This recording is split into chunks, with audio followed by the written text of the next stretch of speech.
computer graphics unlimited power. Basically, computer graphics today are made of these little flat shapes called polygons, and a lot of big companies spend a lot of money trying to have more of these little flat shapes so your graphics will look better and everything won't be quite so angular.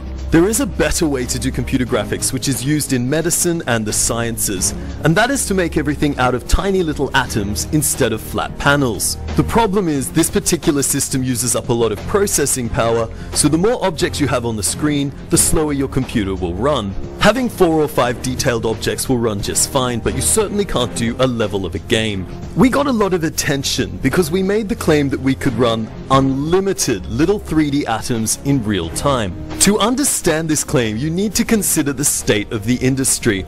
There's lots of large companies that are pouring billions of dollars into trying to increase the polygon count. At present, they seem to be able to increase it by about 25% a year.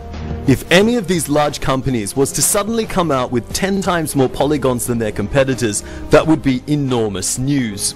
But we didn't increase the geometry count by 10 times, or 100 times, or 1,000 times. We increased it so far we could abandon polygons altogether and move to little atoms and run them in unlimited quantities.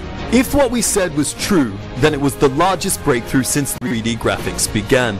2 months after announcing it, we declined all further interviews and then completely disappeared. Most people said the technology was too unbelievable and was probably never real to begin with.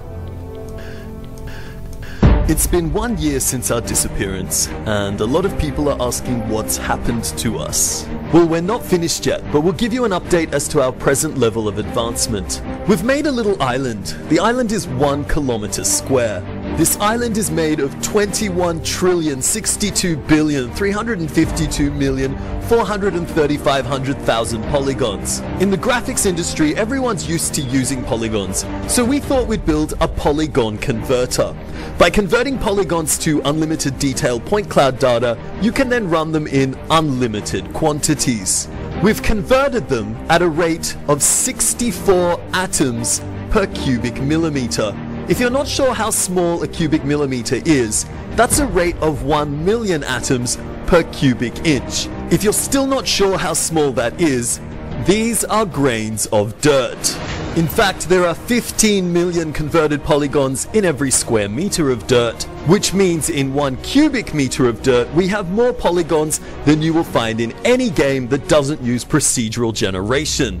Graphics are definitely getting a lot better. If you compare Crysis 1 to Crysis 2, you see nearly double the polygon count. But things still don't look realistic. That's not the fault of the artist. In fact, we're eager to see what happens when we give our technology to real artists in the games industry.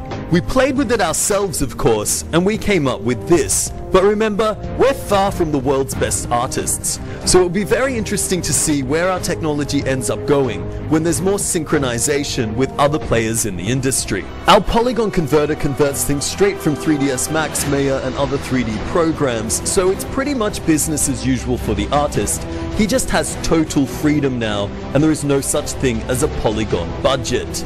Polygon counts are pretty low today in games. If we look at things like palm trees and then compare them to, say, a palm tree made with unlimited detail, our technology, we can see that the polygon budget was pretty restrictive. So by removing that burden from artists' lives, I'm sure we'll make a few friends.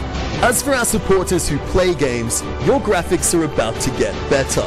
Better by a factor of about 100,000 times. 100,000 is a pretty big number. Perhaps we're exaggerating, so we'll let you be the judge of that. The ground in games today consists of a very nice photo on the ground and some blades of grass sticking up from it. This is our ground in unlimited detail, and obviously even the grains of dirt, as mentioned before, are real geometry. So if you look around, the leaves, the twigs, the blades of grass, all those little groundy type things are now all real. Your game environments will also be real. When I say real, I mean made of little atoms, just like our real world. Your game environments up until now have been a bunch of tricks to deal with the low polygon budget. Things like sprites which are always facing you, or objects in the distance which are just really flat pieces of cardboard, or things like a cactus where it's very detailed on one side, but we don't want to waste polygons, so the other side looks like an octopus tentacle. Sometimes objects far away just disappear into the fog, and other times they just pop up as they swap between different models. I'm sure in the future our children will look back with amusement on these things in the same way that we look back on blocky 3-color graphics. Getting back to our island demo, I hope you will forgive the repetitious graphics. Please remember we're a technology company, we're not a games company.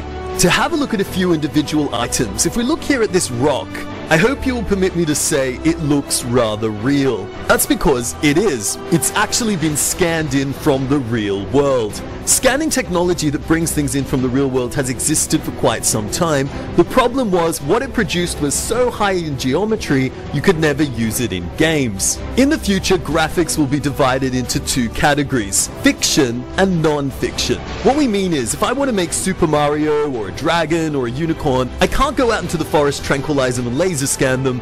They're not there. So I need an artist to do that. So the artwork that doesn't exist we call fiction. That means it's made by an artist.